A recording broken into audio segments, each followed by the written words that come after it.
It looks glamorous from the outside, internally बिल्कुल opposite है। ऐसा लगता है कि फ्रोजन है ना तो ये अच्छा नहीं है, ऐसा नहीं है। You have lost one customer, so every dissatisfied customer will tell 100 other people. What is the importance of originality and first movers advantage? क्योंकि आज की डेट में the copying business is so fast. मैंने देखा है लोगों को ना बिजनेस बनाना है और आज ही रिटर्न चाहिए, so we were an instant success from day one. कि उनको लगता है बस चीज़ एस्थेटिक है तो चीज़ अच्छी है, चल जाएगी। वो 1 साल के लिए चल जाएगी, 2 साल के लिए चल जाएगी, पर वो लॉन्ग टर्म नहीं चलेगी जब तक it's not backed up by data. Franchise जिसने लिया है तो franchisee looks only at ROI। Restaurants का failure rate is approximately 75 to 80%। Consistency को मेंटेन करने के 2-3 प्रोसेसेस है। पहला, किसी भी चीज़ के आगे आप पेरी पेरी लगा दो, that is the only way to scale, वरना नहीं कर पाओ। क्विजीन ऐड करने से आपकी सेल बढ़ जाएगी, that is not true. Just because कि आपको बहुत ज़्यादा ऑप्शन देंगे तो ऐसा नहीं है कि सेल्स आपकी बेटर हो जाएगी। Welcome back to yet another episode by Just Because. Today we have Udit Khanejo with us, the man behind the very famous food chain, The Big Yellow Door. They currently have 10 plus outlets throughout the nation. So let's just get straight into it. Hi Udit. Hi Muskan. So it's been 10 plus years you are in the F&B industry. How does it feel? It feels great. Yes, it has been 10 years, approximately 11 years. और बढ़िया लग रहा है, all good so फार। आपने कौन सी year में start करा था? वी स्टार्टेड इन 2013, सो तब हमारा फर्स्ट आउटलेट खुला था। एंड आज yes we have 10 outlets and 3 more in pipeline. And अभी कहाँ है आपके outlets? We have 4 in Delhi NCR में basically we have 7, so 1 in Ludhiana and 1 in Pathankot. And अभी जो 3 पाइपलाइन में है? 3 जो पाइपलाइन में again all are in NCR, location finalise नहीं है but that will be in NCR। So थोड़ा स्टोरी बताओ, the starting of big yellow door, how did it happen? I am a big time foodie. बहुत ज़्यादा बाहर खाना खाता था जब मैं कॉलेज में था। I was in Bombay, I was doing my MBA from Nashik Munshi, तो मैं जुहू एरिया में रहता था। तो मैं अप्रॉक्सीमेटली 3 मील्स अ डे बाहर खाता था। तो तब मेरे को रियलाइज़ हुआ कि यार ये बाहर का खाना तो बहुत टाइम तक नहीं खा पाऊँगा, तो कुछ हेल्दी ऑप्शंस ढूंढने चाहिए मेरे को। तो तब हमारे को हेल्दी के नाम पे सिर्फ और सिर्फ सबवे ही था जो कि हमारे को लगता था कि हेल्दी है, तो हम हेल्दी खाना वहीं पे खाते थे। So once I went week, I completed my MBA, came back to Delhi. तब मैंने थोड़ा सा जॉब करा था एक ऑर्गेनाइजेशन में दिल्ली में। तो मेरे को शुरू से पता था कि मेरे को F&B इंडस्ट्री में कुछ करना है and I can not work for anyone else, but मेरे को था कि अपना बिजनेस करूँगा। बट तब मेरे मन में था कि मैं कुछ हेल्दी फूड्स में करूँगा। आई वॉज वेरी कीन कि मैं हेल्थ ब्रैकेट में कुछ ना कुछ तो करूँगा दिल्ली में। तो जब मैं आया, I did my research Delhi में, तो मैंने अप्रॉक्सीमेटली 2 से 2,500 लोगों का वो लिया, सर्वे किया खुद ही। तो तब मेरे को ये समझ में आया कि यहाँ के लोग अभी इतना ही हेल्दी हैं कि उनको बर्गर चाहिए विद चीज, बट बन उनको ब्राउन ब्रेड में दे दो। तो इससे ज़्यादा हेल्थ में आगे कुछ नहीं मिले वो बड़े लोग। तो सेकंड इंसाइट वाज कि अगर हेल्थ में ही कुछ करना है तो बहुत लिमिटेड जगह है जहाँ पे कुछ हो सकता है। जैसे कि अगर दिल्ली की बात करूँ तो GK2 हो गया, या साउथ दिल्ली की कुछ प्राइम लोकेशंस हो गई जहाँ पे एक ही आउटलेट बन सकता है। अगर बॉम्बे की बात करो तो बैंड्रा एक जगह होगी जहाँ पर बहुत ज़्यादा बॉलीवुड इन्फ्लुएंस है, वहीं पे चीज़ चल सकती है। तो और कुछ नहीं सकता। बट ड्यूरिंग दिस प्रोसेस मेरे को ये समझ में आ गई कि मार्केट में गैप्स क्या क्या है। तो जब हमने बिग येलो डोर कंसीव करा तो वो गैप्स को हमने प्लग कर दिया। So we were an instant success from day one इस वजह से। ऐसे क्या गैप्स थे जो आपको इंस्टेंट सक्सेस दे पाए फ्रॉम डे वन? दिल्ली में उस टाइम पे हमेशा ना, दिल्ली में कभी भी जो रियल एस्टेट है उसकी स्कैर्सिटी नहीं रही है। यहाँ पे रियल एस्टेट बहुत अबंडेंस में है when I compare it with Mumbai. तो मुंबई, तो उस टाइम पे ये चीज़ समझ में आ गई है कि यहाँ पर बहुत बड़ी बड़ी खुलती है, तो इसलिए इनके ओवरहेड्स बहुत ज़्यादा है। So we can still have an little cozy cafe, क्योंकि बॉम्बे में वो चीज़ सक्सेसफुल थी, हम देख रहे थे वहाँ पर। तो वो तो हमने पूरा एक्सपीरियंस करा उधर। तो वो जब हमने सोचा कि यहाँ पे करने का ट्राई करते हैं, तो वो चीज़ हमारे को वैलिडेट हो गई फ्रॉम आवर सर्वे कि हाँ, लोगों को ऐसी चीज़ों के बारे में एक्सेप्टेंस हो जाएगी। कॉन्क्रीट आंसर तो नहीं था, but things are looking positive. Point number 1। Point number 2, ये चीज़ें समझ में आ गई कि उनको क्या क्या फूड आइटम्स चाहिए थी जो उनको नॉर्मली नहीं मिल पा रही थी। मैं प्राइमरीली ये नॉर्थ कैंपस के बारे में बात कर रहा हूँ, क्योंकि मैं स्टूडेंट्स का फीडबैक वो ले रहा था, सर्वे कर रहा था, तो ये मैं उनका पूरा पर्सपेक्टिव बता रहा हूँ। तो ऐसे कुछ फूड आइटम्स थे जो कि उनको नहीं मिल पाते थे, या फिर अगर उनको चीज़ चाहिए होती थी तो they had to go to CP और south Delhi, and they had to shell out approximately 800 to 900 rupees per head, तब जाके वो चीज़ कर सकते थे। और उस टाइम पे, आज से 10 साल पुरानी बात करो तो 800-900 रुपये बहुत बड़ी बात होगी for a student to spend. तो वो नहीं करते थे। तो ये तो मेरे को समझ में आ गया कि यार ये भी एक गैप है। तो थोड़ा सा और रिसर्च करा कि ये जो प्रोडक्ट्स की हम बात कर रहे हैं, क्या हम उसको सस्ते में नहीं बना सकते? तो आंसर इज यस, हम बना सकते हैं। तो किसी ने करा नहीं हुआ, क्योंकि लोगों के माइंड में था कि यहाँ पे सिर्फ और सिर्फ नॉर्थ इंडियन कुजीन ही चलती है, बाकी जगहों पे और सब चीज़ें नहीं चलेंगी। तो ये एक प्री कंसीव नोशन था उस टाइम पे। तो यहाँ से हमारे को ये भी समझ में आ गया कि फूड आइटम्स को कैसे चीज़ को गैप को प्लग कर सकते हैं। थर्ड वाज कि लोग ना यहाँ पे बहुत ज़्यादा कमर्शियल इंटीरियर्स करते थे। ट्रू। कोई भी एक कोजी वाइब नहीं थी, मतलब एक एस्थेटिक वाइब नहीं थी।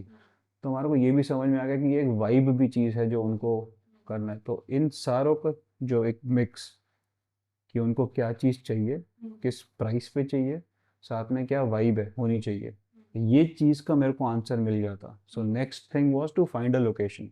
अब क्योंकि मैंने इनका जो सर्वे किया था वो सारे नॉर्थ कैंपस के लोग थे, मेजॉरिटी तो वो यूथ वहाँ की थी।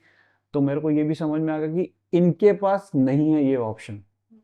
तो मैंने फर्स्ट आउटलेट बिल्कुल वहीं पे करा, नॉर्थ कैंपस में। But the biggest bet that we took at that time was कि उस टाइम पे ना जिस मार्केट में हमने करा, we were the first cafe of that market. या क्योंकि मेन मार्केट कोई और थी उस टाइम पे, और वहाँ पे हम रेंटल्स अफोर्ड नहीं कर पाते। तो दैट वाज द बिगेस्ट बेट जो हमने वहाँ पे ली, बट इट पेड ऑफ। तो जैसे आप स्टार्टिंग में बता रहे थे कि हेल्दी फूड ऑप्शंस में आपका मन था, तब उस टाइम पे इतनी अवेयरनेस और इतनी मार्केट नहीं थी, पर अभी करंटली बहुत ज़्यादा मार्केट बन रही है हेल्दी ऑल्टरनेटिव्स की और हेल्दी उस चीज़ की। लोग अवेयर हो रहे हैं, लोग उस डायरेक्शन में ज़्यादा जाना भी चाहते मेरा इसमें पर्सपेक्टिव है कि जो ऑडियंस है, जो कंज्यूमर्स है, उसको थोड़ा सेगमेंट्स में ब्रेक करने की ज़रूरत है।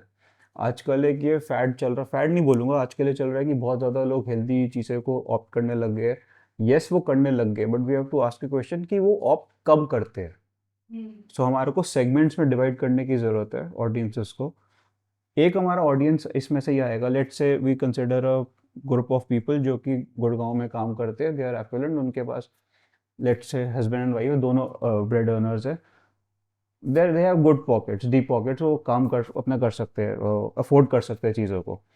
तो वो जब एक महीने में कितनी बार बाहर खाना खाते हैं, हैं। लेट्स से कि वो आजकल ऐसे भी हो गया कि people have started eating 15 to 20 to 25 times a month बाहर का। अगर हम उस स्टेज पे आ जाएंगे, तब हमारे को रियलाइज होएगा कि यार हम हर बार अनहेल्दी नहीं खा सकते हैं। वो लोग फिर स्पेंड करेंगे टू हैव हेल्दी फूड। अब हेल्दी खाना मुश्किल नहीं है सस्ता बनाना, it can be made cheap, but क्योंकि उनके ओवरहेड्स भी होते हैं एंड क्योंकि ऑडियंस कम है, तो they have to price their product little high, overheads को सब कुछ मैच करने के लिए। तो वो ऑडियंस है जो कि लेगी हेल्दी फूड्स। अब कंपेयर करते हैं दूसरी सेट ऑफ ऑडियंस को जो कि लेट से सिर्फ 4 बार बाहर जाता है महीने में, so that is once per week. But still अगर वो हफ्ते में एक बार जा रहा है बाहर खाने, तब वो इंडल्जेंस के लिए जाएगा। उसको होगा फिर मुझे पिज्ज़ा भी खाना है, मुझे बर्गर भी खाना है, मुझे पास्ता भी खाना है। हेल्दी तो मैं खा ही रहा हूँ ना घर पे। हेल्दी क्या है आज की डेट में लोगों के लिए? हेल्दी क्या है? जो घर पे खाना मिल रहा है, it is considered to be healthy. ये एक जनरल लोगों की मैं बोल रहा हूँ। हाँ, जो हेल्थ में बहुत सुपर फोकस्ड हो गए हैं, वो उनके लिए definition of healthy is something else. But जिस ऑडियंस की हम बात करें, जिस ऑडियंस को लेट से BYD केटर करता है, वो आज भी वही ऑडियंस है जो बाहर जाके एक इंडल्जेंट फूड खाना चाहती है, और वो ये ज़्यादा कैलोरीज और इन सबको नहीं करती। अभी आपके जैसे आई रिमेम्बर डे 1 पे BYD के बेस्ट सेलर्स होते थे butter chicken pizza, cheese bomb burger, rocky road shake, तो इन सब के एक नेम में ही something it was very unique. So do you think कि when you're catering especially the younger audience, when your audience is student, college going students, naming a dish, how important is that? Naming a dish is very important. Point number one. Point number two, and it is very tricky also. दो schools of thought है. एक होता है कि आप अपने dish को एक रैंडम नाम दे दो जिसका कोई मीनिंग नहीं है. For example, Any example of the dish? Let's say Michael Jackson burger example, ठीक है, या कुछ भी बोल दो, रिहाना सैलेड, कुछ भी बोल दो चीज़ को. तो एक स्कूल ऑफ थॉट ये है कि आपने इस तरीके से नाम कर दिया. The other school of thought is कि थोड़ा सेल्फ एक्सप्लेनेटरी नाम होना चाहिए. मैं थोड़ा उस वाले स्कूल ऑफ थॉट में हूँ कि थोड़ा डिश का नाम ऐसा हो जो कि थोड़ा सेल्फ एक्सप्लेनेटरी हो ताकि मुझे खुद समझ में आ जाए. तो इसीलिए हम थोड़ा सा उस तरीके से करते हैं. So let's say butter chicken pizza, so it is a self explanatory product कि बस एक तो पिज्ज़ा है और उस पर बटर चिकन डाला तो कुछ तो है. So thought was just to combine to give best of both the worlds in a product which is acceptable to the younger audience. ठीक है, तो एक्सेप्टेबिलिटी ऑफ द प्रोडक्ट थोड़ा बढ़ जाता है. तो इसलिए हमने ये चीज़ करा. इसमें एक और चीज़ है कि जो हमारे को बाद में रियलाइज़ हुआ कि हमारे जो ऑडियंसेस है वो सिर्फ लिमिटेड टू स्टूडेंट्स नहीं है, वो फैमिलीज़ भी हैं. तो रात को जब फैमिलीज़ आती है स्पेशली डिनर टाइम पे, तो उस पर जो थोड़े से ओल्डर एज लोग आ गए, लेट से जो कि 45 प्लस एज के लोग हैं, तो उनके लिए to have a pizza in a diner वो बहुत एक डिफरेंट अनलाइकली है. उनके लिए होता है कि यार ये तो स्नैक्स है, ये खाना नहीं है.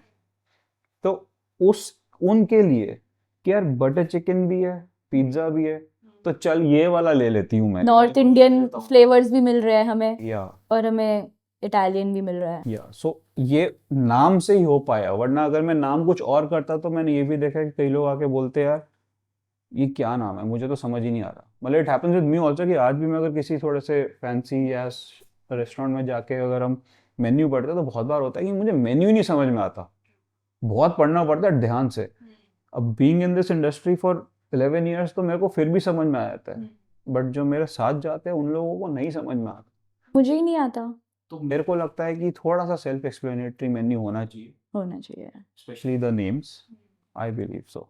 आई थिंक इसमें एक मैं इनपुट और भी देता हूँ, इसमें सिर्फ सेल्फ एक्सप्लेनेटरी तो होना ही चाहिए, बट ना कुछ ट्रेंडिंग वर्ड्स होते हैं, ट्रेंडिंग चीज़ें होती है. जैसे आज में हर बंदा किसी भी चीज़ के आगे पेरी पेरी लगा दो, एल्गो. ये चीज़ मैंने कब रियलाइज़ करी, जबकि हमने नाम करा कुछ, जब हम ऐसे नाम करे तो क्वांटिटी एनालिसिस करते तो हमारे को लगा यार पेरी पेरी वाली जो डिशेस है ना हमारी सिग्नेचर डिशेस नहीं है, हमने न्यू लॉन्चेस करी बट फिर भी वो बहुत ज़्यादा बिकती हैं. ऐसे कुछ वर्ड्स है जैसे पेरी पेरी हो गया, चीज़ी हो गया, चीज़ बॉम्ब हो गया, चिपोतले हो गया. आजकल वो चल रहा है ट्रफल. या बट हमारी ऑडियंस ट्रफल वाली नहीं है ना. हाँ. तो ऐसे कुछ वर्ड्स है. अब तो हम इनको डेलिबरेटली नेम में लेकर आने लगे हैं. तो इतना उसमें प्रोमिनेंट फ्लेवर हो भी ना. एक और वर्ड है Tex Mex. What is Tex Mex? आपको नाम से क्या लग रहा है, व्हाट इज टेक्स मैक्स? किसी भी let's say takes max nachos लिखा है या टेक्स मैक्स बुरेतो लिखा है. मैक्सिकन फूड की acceptability for Indian palate is high क्योंकि वो सिमिलर फ्लेवर प्रोफाइल्स के फ्लेवर होते हैं. किसी भी वर्ड के आगे टेक्स मैक्स लगा दो, मेक्सिकाना लगा दो, ये भी बिकना शुरू हो जाता है. Nice. So whenever we now name a dish, we keep these things in mind कि हमारे को जो ट्रेंडिंग नाम है उनको भी देखना है और उस तरीके से सेल्फ एक्सप्लेनेटरी नाम भी बनाने हैं. तो coming back to butter chicken pizza, अभी मैं इस पॉडकास्ट के लिए जब प्रिपरेशन कर रही थी तो I was seeing other podcast on F&B industry. तो उनमें से एक पॉडकास्ट में मुझे बहुत इंटरेस्टिंग इंसाइट मिला कि जैसे पिज़्ज़ा बर्गर होता है जो वो टियर 3 और टियर 4 में बहुत ज़्यादा फेमस है और बहुत ज़्यादा चलता है क्योंकि वहाँ पे लोगों की इतनी पॉकेट्स नहीं होती and they are getting 2 things in 1 at the cost of 1 price. और आपकी भी जो स्टूडेंट गोइंग ऑडियंस है उनकी भी पॉकेट्स इतनी डीप नहीं होती. तो maybe do you think this is the reason why butter chicken pizza also performed amazingly for you? I don't think so. जो पिज़्ज़ा बर्गर है शायद डोमिनोज ने लॉन्च करा आई गेस. ये आई थिंक मेरे को वो रेडी वाला लग रहा है, ये पिज्जा बर्गर कौन सा है? So we also had a pizza. We had a dish. We had a burger named Pizza Hat Burger. Pizza hat burger. Yeah. So उसका पिज्जा और बर्गर का कॉम्बिनेशन था.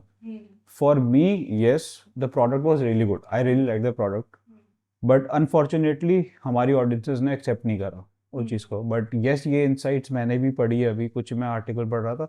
And I think the brand's name is Domino's, जो उसने pizza burger launch करा है. And it is performing very good. And yes, it is performing good in tier 3 and tier 4 cities, yes. अब वो exactly क्यों कर रहा है, I'm not sure about it, कि वो क्या कर रहा है. But that was not true with the butter chicken pizza, why we had a star product जो हमारा निकल के आया. तो बटर चिकन पिज्जा की स्टोरी ये है कि I am a butter chicken fan और मैं रोज and I am a pizza fan too. तो मेरे को एक दिन पता नहीं क्यों लगा यार, उस टाइम की बात है, फर्स्ट आउटलेट है, पूरा थक गए थे रात को काम कर करके. सो मेरे को था कुछ कंफर्टिंग खाना है. तो मैंने कहा यार एक काम करते हैं, बटर चिकन मंगवा लेते हैं, बाहर से ऑर्डर कर लेते हैं, क्योंकि हम इंडियन फूड तो सर्व नहीं करते और कुछ खा लेते हैं. तो we always sitting there. Butter chicken आया, खाने लगे. तो मैं किचन की क्लोजिंग करवा रहा था, तो मैंने शेफ़ को बोला, मैं कि शेफ़ ये बटर चिकन है, एक काम करो मेरे लिए पिज्ज़ा बना दो, बस पिज्ज़ा की बेस पे बटर चिकन लगा डाल देना, यही ग्रेवी यही चिकन है, ये डाल देना और उसको बेक करके दे दो मेरे को. तो उस टाइम जब हमने पिज्ज़ा की फर्स्ट बाइट खाई, मेरे को वो इतना ज़्यादा सही लगा कि I launch the product the next day and we pushed the product. तो it was new product in the market. लोगों ने नहीं सुना हुआ था इसके बारे में कि बटर चिकन पिज्ज़ा क्या हो सकता है. So, नाम भी कैची है, नाम भी इन द सेंस कि butter chicken that's the best selling dish across I think the world Indian cuisine में, और पिज्ज़ा की भी एक्सेप्टेबिलिटी बहुत ज़्यादा है. तो जब दोनों को कंबाइन करके बनाया और लोगों ने ट्राई किया, it was a great pizza. It's a great pizza, great combination of flavours, cheesy भी, बटर चिकन का फ्लेवर भी. सो बहुत सही प्रोडक्ट था. आई थिंक अब तक भी लोग उसको बहुत ज़्यादा प्रेफर करते हैं, BYD प्रेफर करते हैं, बट क्योंकि तब we were the first one, so हमारे को फर्स्ट मूवर एडवांटेज मिल गई थी, इसलिए हमारा काफ़ी ज़्यादा हाइप हो गया था ये. So that was a viral product. वो अभी भी हमारा स्टार प्रोडक्ट है. After but now everyone is doing it. Everyone is doing it. तो जैसे आप नाउ यू आर सेइंग कि you were the first person to introduce this and first mover advantage आपको उस चीज़ में बहुत मिला. आई रिमेंबर कि जैसे आपके इंटीरियर्स थे उस टाइम पे, आप उस मार्केट में भी फर्स्ट कैफ़े था जिसका इतना ज़्यादा इन डेप्थ इंटीरियर्स थे, वो कोजी वाइब थी, एक प्लेलिस्ट भी बहुत थॉटफुली क्रिएटेड होती थी. What is the importance of originality and first movers advantage? क्योंकि आज की डेट में the कॉपिंग business is so fast कि अभी अच्छा लगा आपको, अगर किसी कैफ़े में गए आपको अच्छा लगा, आप भी कर सकते हो कॉपी. करते हैं, सब करते हैं. तो क्या इम्पोर्टेंस है ओरिजिनलिटी की? सी ओरिजिनलिटी इज कि आपने इस चीज़ को थॉट दिया कि आपको एक ऐसी वाइब बनानी है, ऐसा एक एनवायरनमेंट, एक ऐसा एक्सपीरियंस बनाना है जो कि कंज्यूमर को अच्छा लगेगा. जब हमने फर्स्ट अपना आउटलेट करा तो उसकी जो वाइब थी, so people like the vibe of that outlet, right. तो हमारे को ये समझ में आ गया कि वाइब इज़ वेरी इंपॉर्टेंट. ठीक है ना.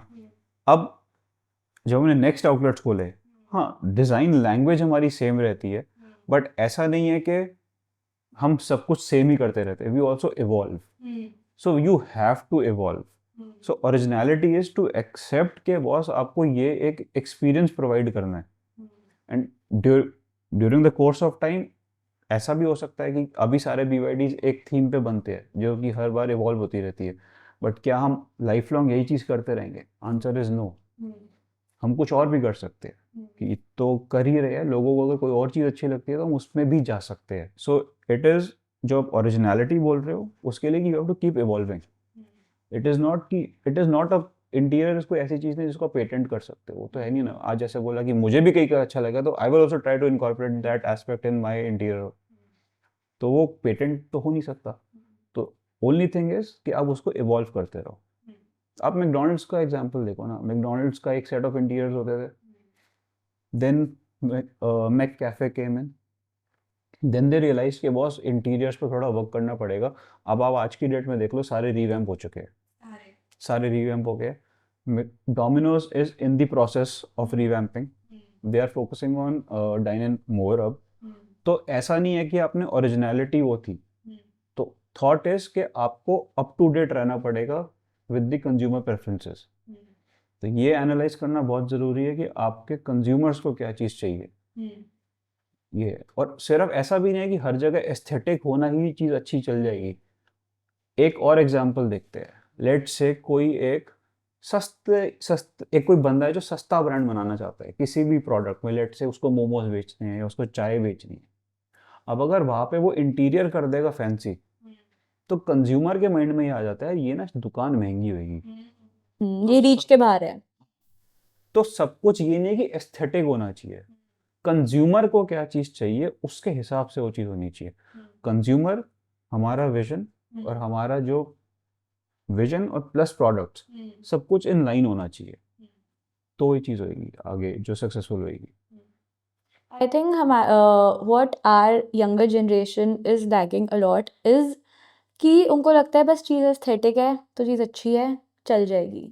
वो 1 साल के लिए चल जाएगी, 2 साल के लिए चल जाएगी, पर वो लॉन्ग टर्म नहीं चलेगी जब तक it's not backed up by data और it's not backed up by insights. मतलब वो चीज़ बहुत मेरे को लगता है कि लैकिंग है कि सब अपना खोलते लेते हैं आज के डेट में कुछ, चाहे वो कोई ऑनलाइन फैनबी की बात कर रहे हो या किसी भी उस चीज़ की? तो एक बात कि एज इन कि जैसे वो इतना डेप्थ में नहीं जाते, वो बस सरफेस लेवल एस्थेटिक्स और सरफेस लेवल सुंदरता देख के, इंट्रीग होके, विजन देख के दे गो इनटू इट 1 और 2 या 6 महीने बाद ही दे रियलाइज किया ये तो product is the main thing. Exactly product is the main thing. Product पे फोकस होना चाहिए, सेकेंडरी है। तो प्रोडक्ट पे ही फोकस होना चाहिए। उसके बाद aesthetics, yes it is important, but if you से कि एस्थेटिक के बेस पे हम कोई चीज कर वो लेंगे, it's very short lived, it's very short lived. It's a fad, वो नहीं चलेगा। वो it will die down soon, very very बहुत नहीं चलेगा। या कोई दूसरा बंदा आएगा आपके एस्थेटिक्स लेके आपसे बेटर प्रोडक्ट निकाल के। प्रोडक्ट है ना। अब आप फॉर एग्जांपल एक बॉडी वॉश भी बेच रहे हो, आप उसको एस्थेटिक बना दिया, उसकी बॉटल बहुत बढ़िया, आपकी वेबसाइट बढ़िया, आपका इंस्टाग्राम पेज बढ़िया, सब सही है। पर जब ठीक है सब अच्छा, मेरा कॉन्फिडेंस आ गया ब्रांड पे, मैंने पहली परचेस कर ली, बट क्या मैं रिपीट करूंगा? नहीं करूंगा। जब तक रिपीट कस्टमर नहीं होगा तो सक्सेसफुल नहीं, ब्रांड ही नहीं चलेगा। तो product is the most important thing. बाकी सब चीज़ें ज़रूरी है बट वो मोस्ट इम्पोर्टेंट है। और उसमें आजकल ज़्यादा लोग टाइम नहीं देते। I have seen this may be कि मतलब नहीं देते टाइम। दे आर लाइक, मतलब वो ना होता है ना कि आप एक होता है you are doing something because you have love for the craft. जैसे आपको, I know that you love cooking, you are always a foodie, that is the base level of BYD because आप एज अ फाउंडर एक foodie हो, एक chef हो। आपने जैसे खुद वो बटर चिकन की एक्सप्लोर करके एक डिश बनाई। लोग इतना टाइम ही नहीं देते, इतने डेप्थ में ही नहीं जाते कि हम वो चीज़ क्राफ्ट को परफेक्ट करें, स्किल सीखे, समझे उस चीज़ को। वो दे आर बहुत सरफेस लेवल चीज़ें हो रही हैं। मैंने भी देखी है बट इसको भी एड्रेस करा जा सकता है। See, everyone can not be a product guy, but क्या सिर्फ प्रोडक्ट एक बिजनेस चलाता है? Answer is no. कुछ और चीज़ें भी चाहिए, राइट? ऑपरेशंस भी, ऑप्स भी देखने हैं, मार्केटिंग भी देखनी है, फाइनेंस भी देखना है, HR भी देखना है। ये 5 सारे कैटेगरीज होती है। तो अगर फॉर एग्जांपल मैं प्रोडक्ट गाय हूँ और मेरे को सेल्स नहीं आती है, तो मैं ये नहीं कर सकता कि यार मैं सेल्स नहीं आती तो मैं नहीं करूँगा। अगर मैं नहीं कर सकता, I should have a good team in place जो कि वो चीज़ करेगी। So everyone cannot be a product guy. That is okay. If for let's say tomorrow I want to sell a mug.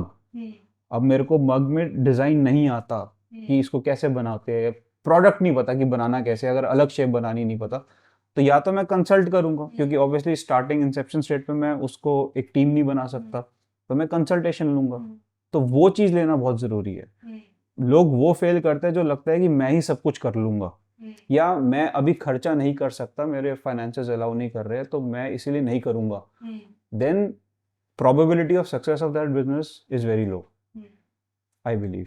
So consultation तो बहुत ज़्यादा ज़रूरी है इस पूरी चीज़ में। As you were talking about the younger generation, ऐसी क्या चीज़ है आपको लगता है जो हमारी जनरेशन यंग बच्चों में है पर मिलेनियल्स में, फॉर से आपकी जनरेशन में नहीं है? जो हमारी जनरेशन में नहीं है और आज की जनरेशन में है, आई थिंक आज की generation is a lot more smarter. उनको एक्सेस टू इंफॉर्मेशन बहुत ज़्यादा है एंड लोग उसको यूटिलाइज भी बहुत ज़्यादा कर रहे हैं. So I think this is one edge that they have. तो इफ़ यू आर डेडिकेटेड, आपको सब कुछ अवेलेबल है.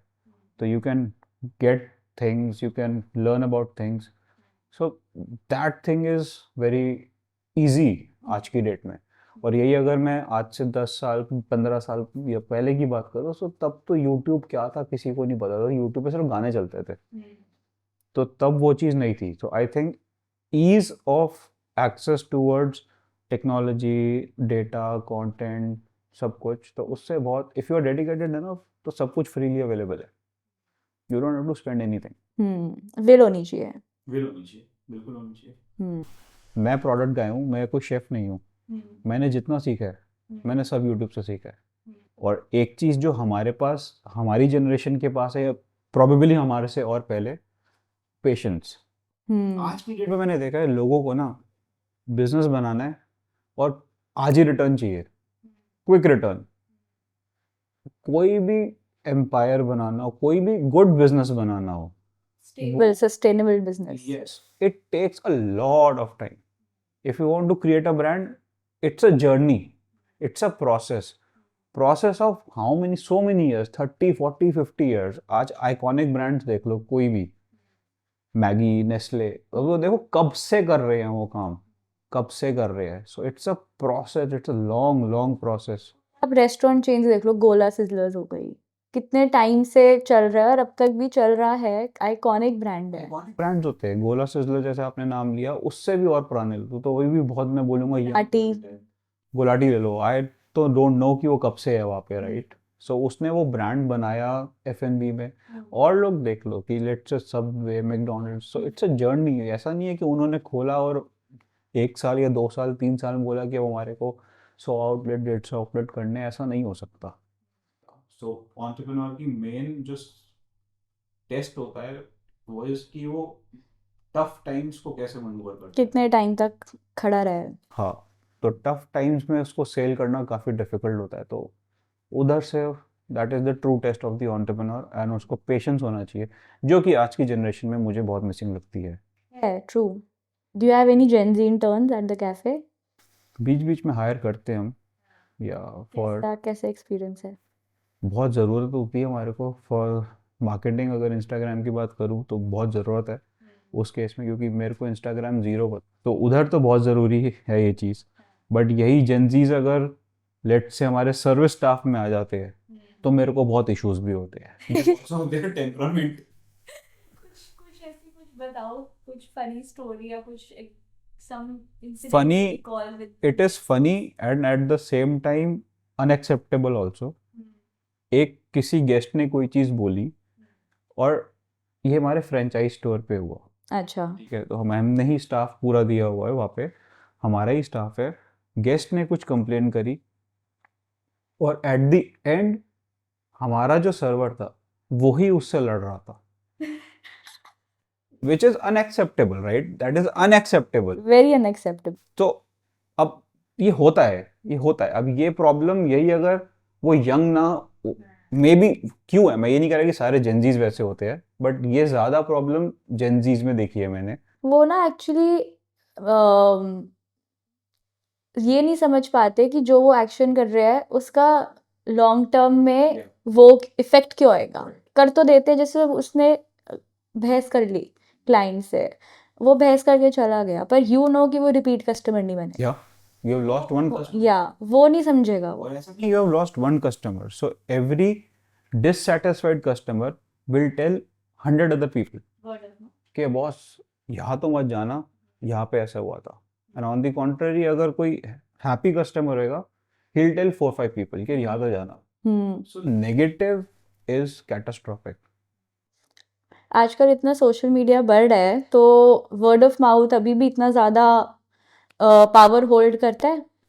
यहाँ पे भी ना लोग बहुत ज़्यादा social media, I agree it is extremely important, but मेरे को ऐसा लगता है कि अगर हम पूरा मार्केटिंग प्रोसेस को थोड़ा सा डिवाइड करें, लेट्स से कि पहली चीज़ है कि हमारे को आउटलेट में लोगों को लेके आना है, there social media plays a big role. Awareness. Awareness, कि उनको बताना कि ये आउटलेट है, यहाँ पर आओ फॉर XYZ रीजंस, जो भी आप प्रमोट करना चाहते हो.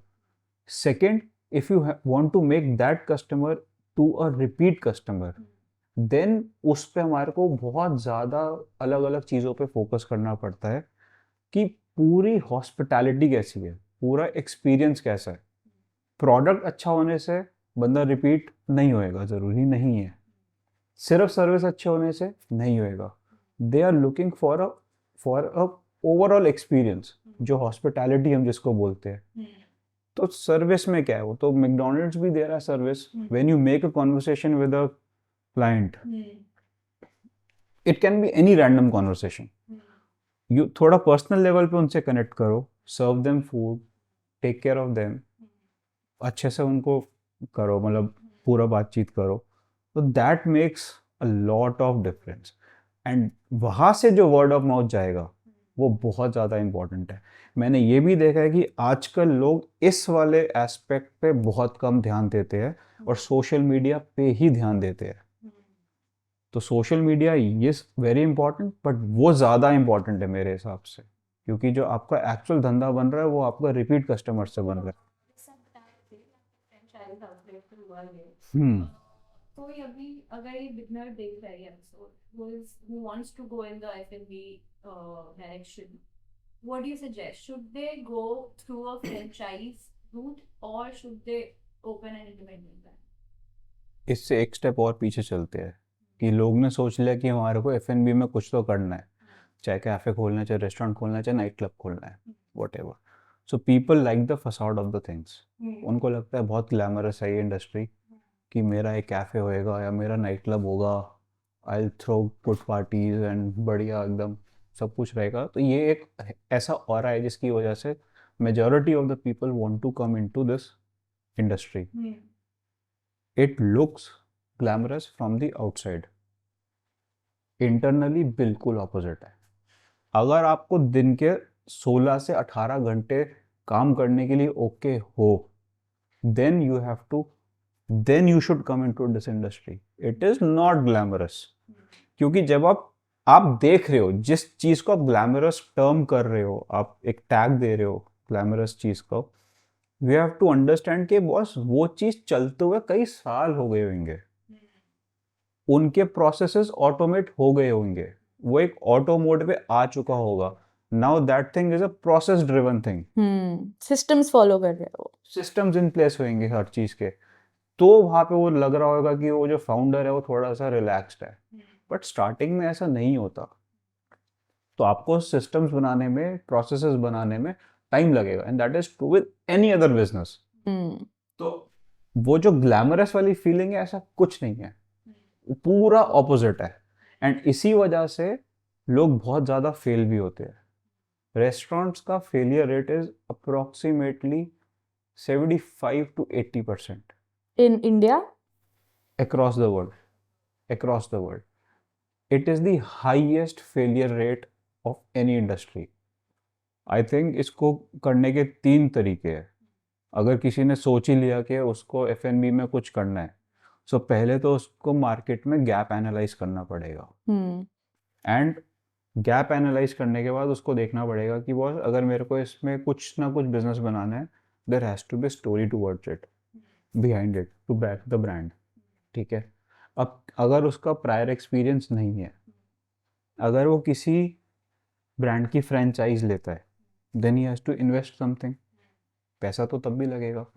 बिल्कुल सही तरीका है इस चीज़ करने के लिए, क्योंकि आपको ब्रांड का सपोर्ट मिलेगा, ब्रांड का जो नाम है सो उसकी गुडविल आपके पास आ गई, तो बहुत ज़्यादा चीज़ें ईजी हो जाएंगी आपको करने की. That is one way to go about it. मैं तो ये सजेस्ट करूँगा कि अगर आपने अपना कुछ करना है, दैट मीन्स आपने अपना कुछ एक अमाउंट इन्वेस्ट करना है, let it be your own brand और अ फ्रेंचाइज्ड आउटलेट, कुछ भी हो सकता है. मैं ये बोलूँगा कि आप इस इंडस्ट्री में पहले थोड़ी देर काम कर लो, get to know about things, understand the consumer, understand the business. क्योंकि वहाँ से सुपरफिशली लग रहा है, हम तो सुपरफिशली सोचते हैं यार, हमारे को लगता है यार ये वाला पिज्ज़ा बिक जाएगा, या ये वाला लेट्स से इंडियन कुजीन में ये चीज़ कोई नहीं कर रहा, मैं बेस्ट नली निहारी बेचूंगा और मेरा वो चीज़ निकल जाएगा. ऐसा नहीं होने वाला, क्योंकि there are so many other aspects, right? तो वो अंडरस्टैंड करने के लिए यू शुड वर्क। अब आप काम करोगे, कुछ गलती करोगे, वहाँ पे आप गलती कर रहे हो किसी और ही कॉस्ट पे। You are learning, you are evolving on some others cost. अगर आप अपना आउटलेट करोगे, अपना ब्रांड ओपन करोगे या फ्रेंचाइज आउटलेट करोगे, it will be your cost. तो मेरे हिसाब से पहले कुछ टाइम काम कर लो, साल 2 साल काम कर लो इस इंडस्ट्री में, get a hang of things and then take a call खुद ही समझ आ जाएगा कि फ्रेंचाइजी करना है वो। कि मैं फ्रेंचाइज लूँ या मैं अपना ब्रांड स्टार्ट करूँ। जैसे अब BYD की 10+ चेन्स है throughout the country, how do you maintain the consistency, या व्हाट स्ट्रगल्स और क्या चैलेंजेस आप फेस करते हो in terms of consistency? Because as a consumer मेरे को पता है कि अगर मैं सपोजिडली कोई दिल्ली की हल्दीराम्स की ब्रांच में जाऊँ वर्सेस मैं कोई पंजाब की हल्दीराम्स की ब्रांच में, जब मैं कहीं भी दुनिया में हल्दीराम्स पे जाऊँ, मेरे को पता है मुझे भटूरा का साइज़ उतना ही मिलेगा, वही टेस्ट होगा हर चीज़ में। तो वो कंसिस्टेंसी कैसे मेंटेन होती है? इसको क्वेश्चन को थोड़ा ब्रेक डाउन करते हैं। पहले कंसिस्टेंसी जो आपने चीज़ बोली, इस in this industry, if in F&B, consistency is the most important thing. देखो, अगर 4 रेस्टोरेंट दाल मखनी बेच रहे हैं तो इंडिया इतनी बड़ी मार्केट है कि 4 रेस्टोरेंट्स अगर एक मार्केट में लेट से, और वो चारों दाल मखनी बेच रहे हैं, तो अपनी तरफ से तो वो अच्छा ही बना रहे होंगे तभी वो चीज़ कर रहे हैं, राइट? ज़रूरी नहीं है कि जो दाल मखनी आपको अच्छी लगे वही दाल मखनी मेरे को अच्छी लगेगी। तो हर एक रेस्टोरेंट की अपनी एक सेट ऑडियंस है, ठीक है? मेन बात ये आती है, whatever that taste is, it has to be the exactly same taste every day. अगर आप एवरेज बना रहे हो मेरी नज़र में, फॉर एग्जाम्पल, पर आपके पास ऑडियंस है, तो वो ऑडियंस यही टेस्ट खाने आ रही है, यही टेस्ट को रोज सेम बनाना है। That is the challenge and that is the most important thing, ठीक है ना? अब आ जाते हैं कि कंसिस्टेंसी को मेंटेन कैसे करते हैं। कंसिस्टेंसी को मेंटेन करने के 2-3 प्रोसेसेस है। पहला, everything has to be process driven. So there are 2 kinds of brands. One which are process driven, the other is जो कि शेफ ड्रिवन होते हैं। मेरे को शुरू से कभी भी कोई चीज़ शेफ ड्रिवन नहीं करना था, क्योंकि जिसको स्केल करना होता है, that brand has to be a process driven brand. बड़ी बड़ी चेन्स होगी, McDonald's, Domino's, they are factories, they are not restaurants, they are factories. तो they are process driven, everything is in place, हर एक का एक प्रोसेस है, एक सिस्टम है कि हर चीज़ कैसे होगी। सो प्रोसेस ड्रिवन होना बहुत ज़्यादा ज़रूरी है, point number 1। The second is कि जितने भी प्रोडक्ट्स हैं ना, वो सब कुछ एक मैन्युफैक्चरिंग फैसिलिटी से आपके पास बन के आने चाहिए, जिसको हम बोलते हैं बेस किचन। कल ये सारी चीज़ें ना ब्लास्ट फ्रोजन सप्लाई चेन्स है। So blast frozen supply chains पहले नहीं होती थी, मतलब पहले it was not democratized, but अब वो बहुत डेमोक्रेटाइज हो गई and brands like us can access that technology. पहले वो सारी चीज़ें बहुत बड़े बड़े ब्रांड्स ही कर पाते थे जिन्होंने इतना स्केल करा था, बट पोस्ट कोविड ये चीज़ें हम भी करने लग गए हैं। मतलब फॉर एग्जांपल, कोविड से पहले we had a base kitchen, but वो हम एम्बिएंट टेम्परेचर पे ऑपरेट करते थे। When we say ambient temperature की, वो खाना बनता था एक सेंट्रल जगह पर, हम हर आउटलेट में उसको डेली में भेज देते थे। तो अगर आज पिज्ज़ा सॉस ख़राब है तो वो सारी जगह पे ख़राब होगी। सो हम तो ऑपरेट करते थे एक बेस किचन से, बट उसका चैलेंज ये है कि उससे शेल्फ लाइफ नहीं आती, क्योंकि एम्बिएंट टेम्परेचर पे हम कंट्रोल कर रहे हैं, ऑपरेट कर रहे हैं, प्रिजर्वेटिव्स हम यूज़ नहीं कर रहे, और शेल्फ लाइफ बढ़ाने के कोई और तरीके नहीं है, right? But now there are ways like blast freezing. तो अगर एक आप किसी बर्गर की पैटी की भी बात करो या किसी भी प्रोडक्ट की बात करो, so you get a shelf life of 6 to 18 months। ये मैं लैब टेस्टेड आपको प्रोडक्ट्स की बात बता रहा हूँ। सो कंसिस्टेंसी मेंटेन करने के लिए you have to have a blast frozen supply chain. उसमें टेस्ट नहीं खराब होता कुछ? नहीं होता। वो उसके कुछ हेल्थ वाइज भी परफेक्ट? ये भी एक ना कुछ मिसकंसेप्शंस है, ये इंडिया में ऐसा लगता है कि फ्रोजन है ना तो ये अच्छा नहीं है। ऐसा नहीं है। ये मैंने कई स्टडीज़ पढ़ी, कई आर्टिकल्स ऐसे पढ़े हैं जो न्यूट्रिशनिस्ट के होते हैं, कि अगर ठीक है, कुछ माइक्रो न्यूट्रिएंट्स उसमें से हट जाएंगे। तो पहले तो टेस्ट पे एड्रेस करते हैं।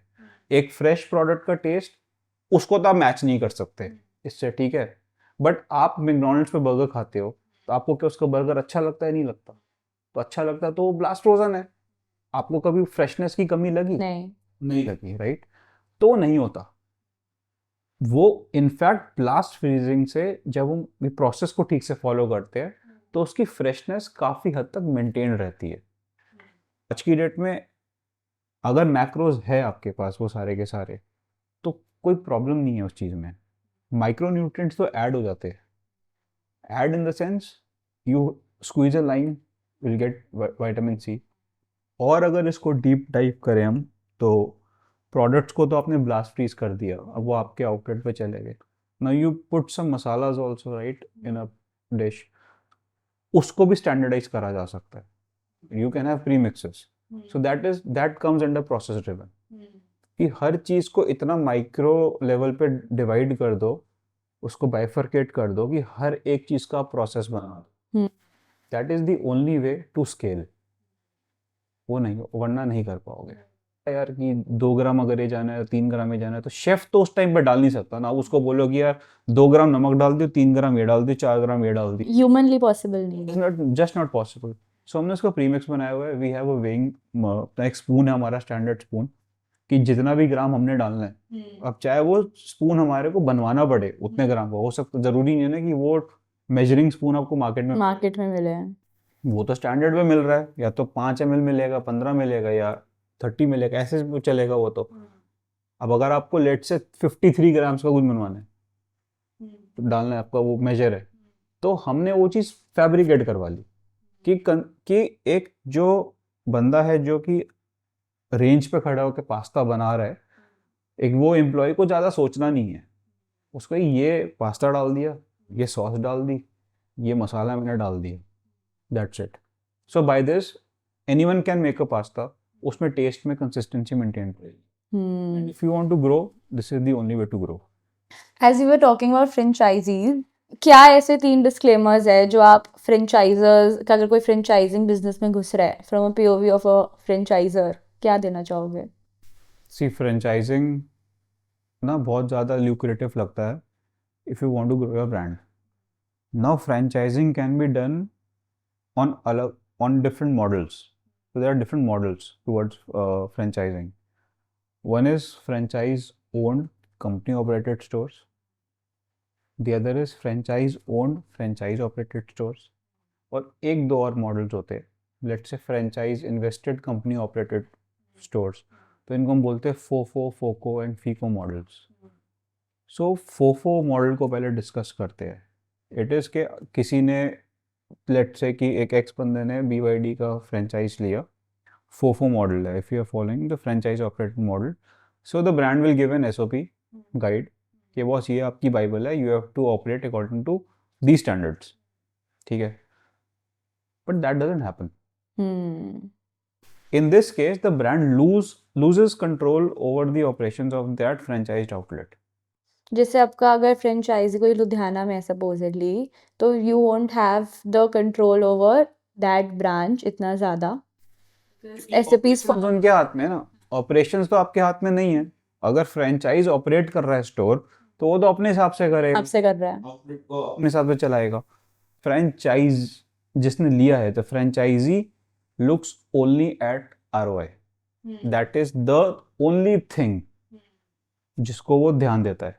But from the franchisor's perspective, from the brand's perspective, if you want to build a brand, तो ज़रूरी नहीं है कि वो day one पे profitable होएगा। You have to keep investing in processes, you have to keep investing in certain things ताकि वो long term आपको benefit दे। So मैं या ब्रांड या कोई भी कंपनी जब कोई भी डिसीजन लेगी, तो वो देखेगी यार सस्टेनेबिलिटी कितनी है। लॉन्ग टर्म जितना मैं समझा हूं अभी तक, लॉन्ग रन में ये वाले मॉडल नहीं सक्सेसफुल हो पाते।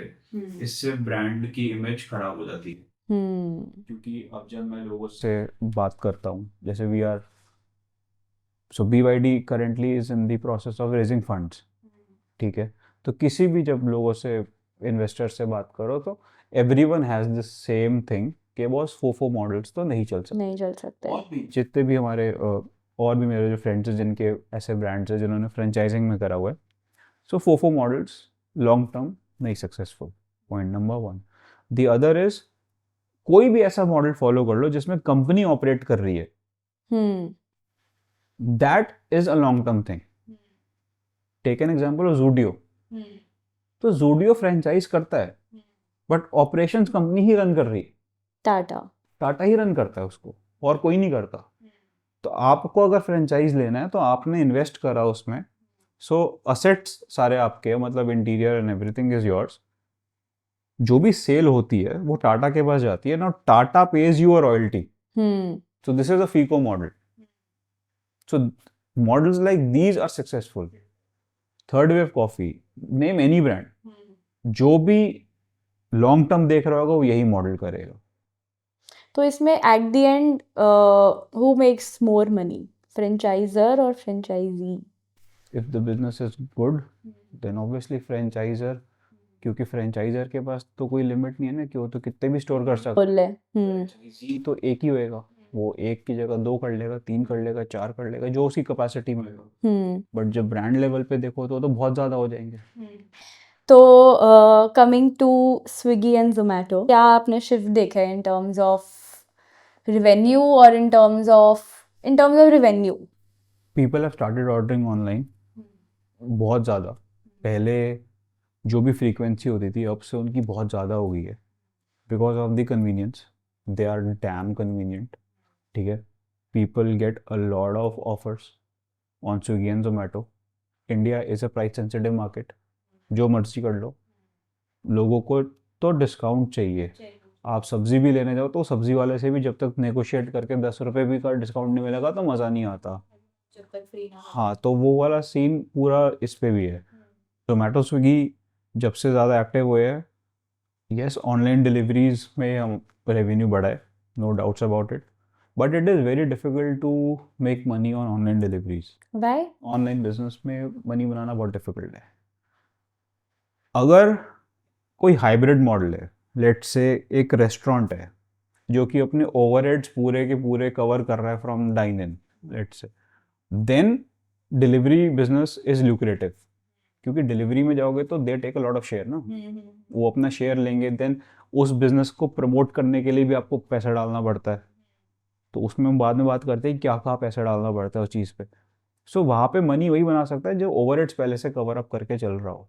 या फिर अगर एक किसी डार्क स्टोर की बात करते हैं, क्लाउड किचन की बात करते हैं, सो क्लाउड किचन में लोग बोलते हैं ना कि बैरियर टू एंट्री कुछ नहीं है, बहुत कम पैसा है ना, वो तो सिर्फ एक किचन सेटअप करना है, 5 लाख में भी सेटअप कर लोगे, 3 लाख में भी सेटअप कर लोगे वो चीज़। तो एंट्री बैरियर बहुत कम हो गया, बट वहां पर उसको प्रॉफिटेबल करने के लिए बहुत लंबी जर्नी है।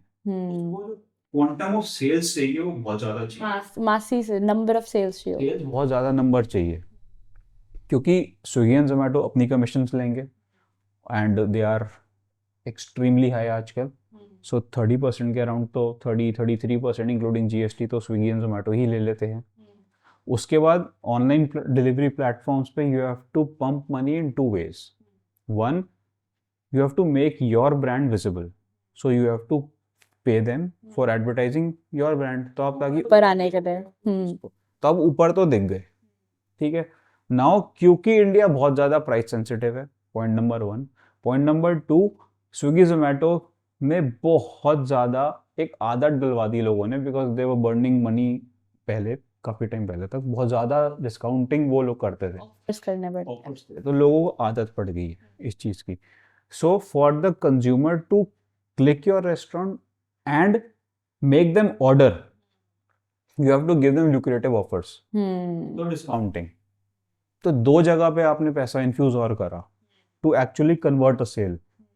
तो ये जो पूरा अमाउंट है ये बहुत हाई है, कि पहले आप ऊपर आओ और फिर आप उनको ऑफर्स दो, तभी कुछ हो पाएगा। Yes yes. So for a cloud kitchen to make money, amount of sale काफ़ी ज़्यादा चाहिए।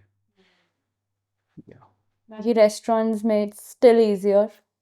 If the restaurant is breaking even, let's say कहीं पर, या if a restaurant is profitable, वो सही चल रहा है, उसके लिए तो बहुत बड़ा एडेड एडवांटेज है ना। हर एक का पर्सनल व्यू हो सकता है इस पूरी चीज़ में। कितने चार्ज करते हो ऑन एन एवरेज ये ऊपर ऊपर आने के लिए? सो that is cost per click अच्छा। है कि जितने लोग चार्ज क्लिक करेंगे और उसके हिसाब से आप वो पैसे चार्ज करते हैं। So now this cost per click जो होता है वो डिफरेंट होता है for every zone. So for example I don't no कि दिल्ली में कितने जोन्स में उन्होंने डिवाइड करा हुआ, लेट्स से 20-24 जोन्स जो भी उन्होंने डिवाइड करा होगा, तो हर जोन का एक रेट डिफरेंट होता है। ऑब्वियसली जहाँ पे डिमांड ज़्यादा होगी वहाँ पे रेट भी ज़्यादा होगा, जहाँ डिमांड कम होगी और रेट कम होएगा, तो वो डिफरेंट डिफरेंट होता है। सपोजली मैंने BYD पे क्लिक करा ऑन जोमेटो, तो उसमें फिर आपको कैसे, लाइक प्रोसीजर थोड़ा बताओ। आपने जैसे ही क्लिक करा तो पहले तो वो क्लिक करा आपने, अगर मैं प्रमोटेड हूँ और आपने क्लिक करा तो पहले तो मेरे पैसे वहाँ कटे, ठीक है। उसके बाद जब आप ऑर्डर करोगे क्योंकि मैंने कुछ डिस्काउंट्स दिए हुए हैं तो फिर मेरे पैसे वहाँ कटे, ठीक है जी। तो जो ओवरऑल बोलूँ मैं, प्लेटफॉर्म का फ़ी जो कि कमीशन जिसको हम बोलते हैं, advertisement and then discounts, this can range as high as 40% of the cost of the order.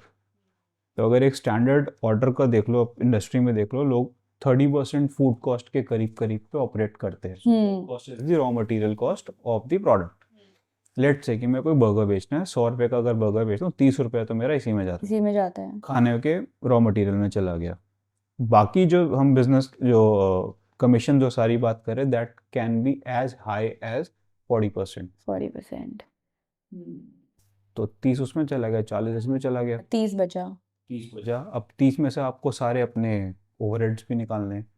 सो इसीलिए वहाँ पे प्रमोशन करना, क्लाउड किचन को सस्टेनेबल बनाना इज डिफिकल्ट थिंग। या you can only be successful when volumes बहुत ज़्यादा है। वॉल्यूम बहुत ज़्यादा है। थोड़ा सा मेरे को लगता है कि लोगों को मैंने ऐसा नोट करा है, लोग ना क्लाउड किचन्स खोल लेते हैं कि यार बहुत ऐसा है कि इसमें ना इनिशियल इन्वेस्टमेंट कम है, बट आई बिलीव कि उसमें इनिशियल इन्वेस्टमेंट कम दिखती है। आपको हर महीने इन्फ्यूज़ करना है in marketing to market your brand, उसमें बहुत ज़्यादा जाएगा। अब वो मार्केट ब्रांड आप सिर्फ डिलीवरी प्लेटफॉर्म्स पे नहीं करोगे। Let's say you are opening a new cloud kitchen XYZ, salads by Muskan, अब मेरे को उस पर दिख गया, वो क्या बोलते हैं, किसी भी डिलीवरी प्लेटफॉर्म पे दिख गया, तो क्या मेरे को ट्रस्ट है आपके ब्रांड पे? No, you have to build trust for me to order stuff from you, right? So that I've seen that in terms of innovation, Goa is doing amazing.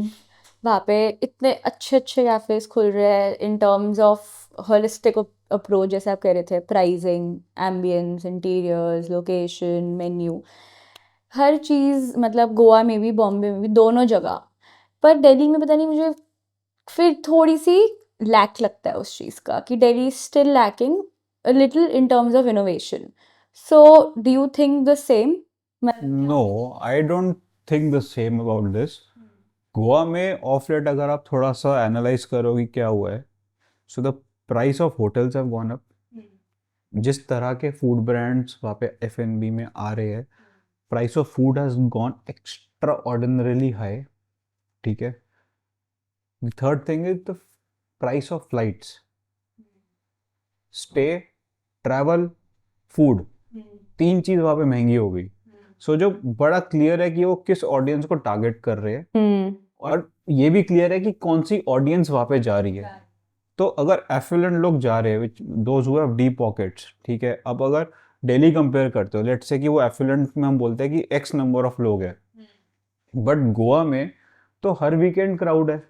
तो आजकल कोई गोवा का ऑफ सीजन और वो वाला सीजन का तो टाइम मिला नहीं। It's really easy to take a flight, go there, spend 2 days, come back and work पूरे हफ्ते के लिए अगेन। तो अगर दिल्ली में एक्स है तो गोवा में तो 10x हो जाएंगे ना, क्योंकि वो तो पूरे इंडिया से लोग आ रहे हैं। और अगर सभी वो वाले ऑडियंस आ रही है जो कि टॉप ऑफ द पिरामिड वाले लोग हैं, तो उनके लिए तो यही वाली चीज़ें चाहिए।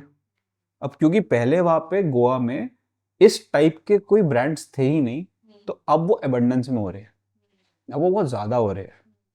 क्या सब अच्छा कर रहे हैं? I don't know, I have no experience about that, but अभी लेटेस्ट स्टडी के हिसाब से ये हुआ है कि इसी साल में जब न्यू ईयर्स का टाइम था, तब population traveling to Goa has decreased. The tourism has gone down. This is all over the internet. This is all over the internet. और यही reasons है. बहुत महंगा हो गया है, तो अगर लोगों को लगता है अगर हमें 1-1.5 लाख रुपए लगाने ही है तो हम थाईलैंड चले जाए, हम वियतनाम चले जाए। Exactly. तो मेरे को तो लगता है कि वो जिन लोगों को ऑडियंस को कैटर करना चाहते हैं उनके लिए इसलिए वो ऐसे ऐसे ब्रांड्स खोल रहे हैं. Working for them. It's working for them और बहुत अच्छा है उस पूरी जगह के लिए. बट ऐसा नहीं है कि दिल्ली में वैसे इनोवेशन नहीं हो रही है, बैंगलोर में नहीं हो रही फॉर दैट मैटर, और किसी भी और मेट्रो सिटी में नहीं हो रही है. सब कुछ हो रहा है बट वो एक लिमिट में हो सकता है. क्योंकि जब लोग गोवा जा रहे हैं तो वो एक माइंडसेट से जा रहे हैं कि वो मेरे को तो खर्चा ही करना है, तो मेरे पास 2 ही दिन है और वो ब्रेकफास्ट भी अलग जगह करूंगी, लंच भी, डिनर भी, सब। तो वो 1 लाख लोग आके यही सोच रहे हैं कि मैं तो खर्चा करना है, तो उनको ऑप्शन भी तो उतने देने पड़ेंगे, तो इसलिए आपको ऑप्शन भी ज्यादा दिखते हैं वहां पर. ये रीजन है. Right. What is the biggest mistake you think you did in your career till now? I don't know whether जो मैं बताऊंगा it's that a mistake, the biggest mistake, but it's a blunder from my side. बीच में क्या हुआ था कि specially Delhi scene की बात, दिल्ली एफएनबी की बात कर रहा हूँ, हर चीज़ ना मल्टी कुजीन की तरफ चलने लग गई थी. सो आज से 10 साल पहले की बात करते हैं, हर चीज़ के ना स्पेशलाइज ब्रांड्स होते थे, राइट. कि अगर आपको इटालियन खाना है तो आप एक्स पे चले जाओ, आपको पिज्ज़ा खाना है तो वाई पे चले जाओ, बर्गर खाना है तो जेड पे चले जाओ, इंडियन खाना है तो ए पे चले जाओ. ऐसे सबके स्पेशलाइज ब्रांड्स थे. कबाब्स के लिए अलग हो गए, तो ठीक है, तो लोग उस फोकस से काम करते थे. हमने भी यही चीज़ सोच के काम शुरू करा था. But during the course of the time cafe culture में ये हुआ कि हर ब्रांड ना मल्टी कुजीन की तरफ रन कर रहा था, क्योंकि जो कंज्यूमर भी आ रहा था हमारे पास, ही ऑल्सो वॉन्टेड कि बॉस हमारे को मल्टी कुजीन मेन्यू चाहिए. So people were coming to BYD and saying boss कि आप ना चाइनीज़ ऐड कर लो. फॉर एग्जाम्पल मुझे हनी चिली पोटैटो चाहिए कि हमें स्प्रिंग रोल चाहिए, राइट. बहुत टाइम तक तो आई वॉज वेरी रेजिस्टेंट कि ये चीज़ नहीं होनी चाहिए, कि हम फोकस लूज कर लेंगे, कि हमारी जो वैल्यू प्रोपोजिशन है वही ख़त्म कर देंगे, डाइल्यूट कर देंगे. बट हमने तब तो थोड़ा रेजिस्टेंट था मैं, but eventually I had to give in, क्योंकि कंज्यूमर प्रेफरेंसेस आ रही थी, बाकी लोग कर रहे थे तो हमारे कंज्यूमर्स उनके पास जा रहे थे, तो सेल्स वर डिपिंग. तो हमने ये चीज़ करी, ये सोच के करी कि यार अगर हम मल्टी क्यूजीन कर देंगे, हम और क्यूजीन्स ऐड करेंगे तो हमारी सेल्स बेटर हो जाएंगी, क्योंकि कंज्यूमर डिमांड कर रहा है. Point number 1. इसी का एक एक्सटेंशन, किसी भी हम जगह पे लेट से फ्रेंचाइज करते हैं फॉर एग्जांपल, और वहाँ पे लोग बोलते हैं कि यार वो he wants to take a franchise and he saying के बॉस सिर्फ ये वाला जो मेन्यू आपका अमेरिकन एंड इटालियन मेन्यू, जो कॉन्टिनेंटल मेन्यू है, this will not work in my space. वहाँ पे उस लोकेलिटी में आपको थोड़ा सा इंडियन और चाइनीज़ रखना पड़ेगा.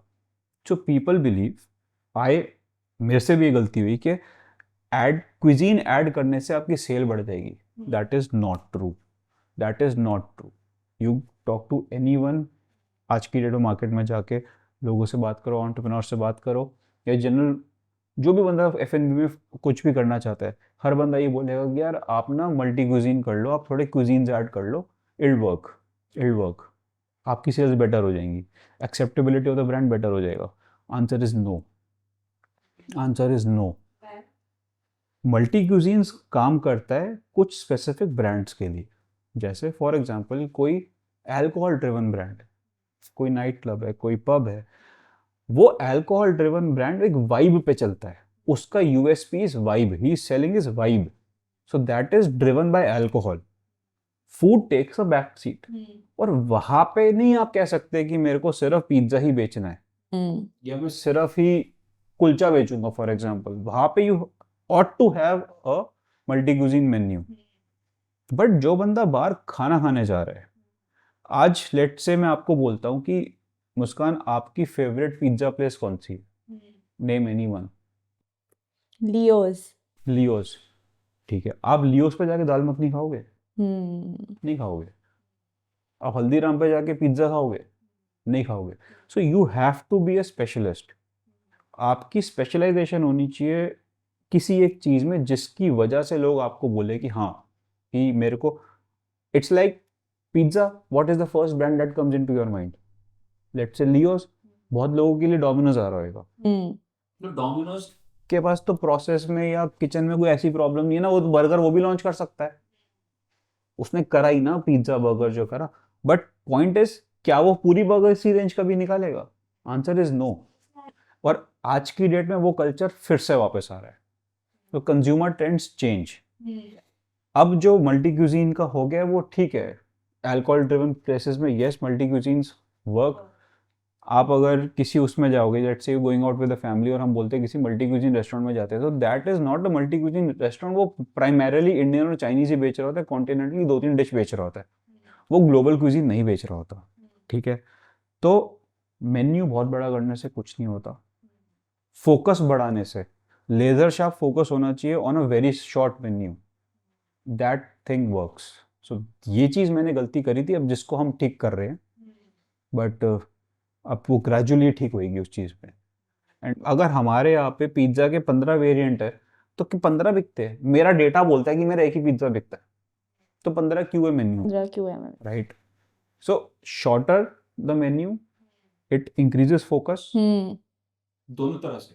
कंज्यूमर के माइंड में भी एकदम क्लियर होगा कि बस 3 ही है, 3 है, बहुत अच्छे है तीनों, मैं 3 में से एक चूज कर लेता हूँ। नाउ व्हेन यू से दिस आई रियलाइज कि जहाँ भी मैं गई हूँ और जहाँ पे मेन्यू बहुत बड़ा होता है, मैं हमेशा इरिटेट ही होती हूँ। और आप कभी कभार ये भी होता है यार, तू ही ऑर्डर कर दे। हाँ यू डोंट अंडरस्टैंड के बॉस ये ब्रांड किसके लिए जाना जाता है। जाता है।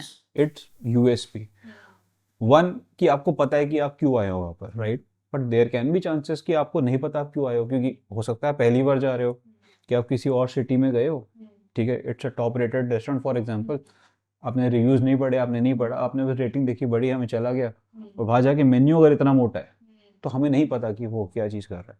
बट वही अगर आपने बोला कि मैं लियोस पे जाके पिज्ज़ा खाती हूँ, राइट, तो दे आर लेजर शार्प, हम तो बॉस यही बेचते हैं। कितने पिज्जा थे यार, उनका एक पेज का भी मेन्यू नहीं है, राइट। सो और उन्होंने एक्सपैंड करा भी है तो गार्लिक ब्रेड्स में कर दिया। दैट्स इट, वो भी बहुत recent expansion.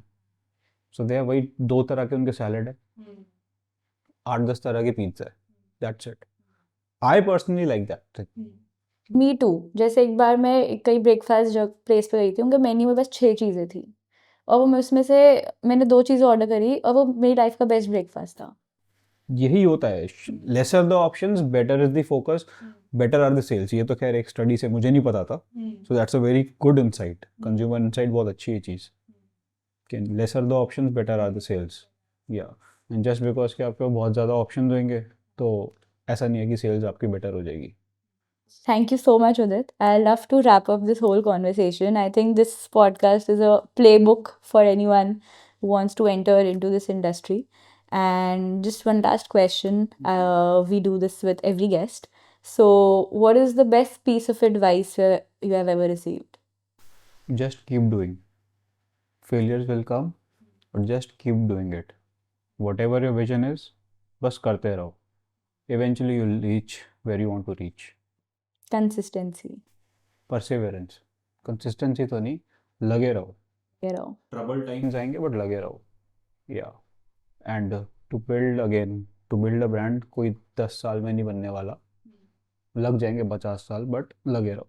You know. Yeah. Okay. Thank you so much, everyone, for joining today, and we hope you learned something out of this conversation. Stay tuned as we release new episodes every week.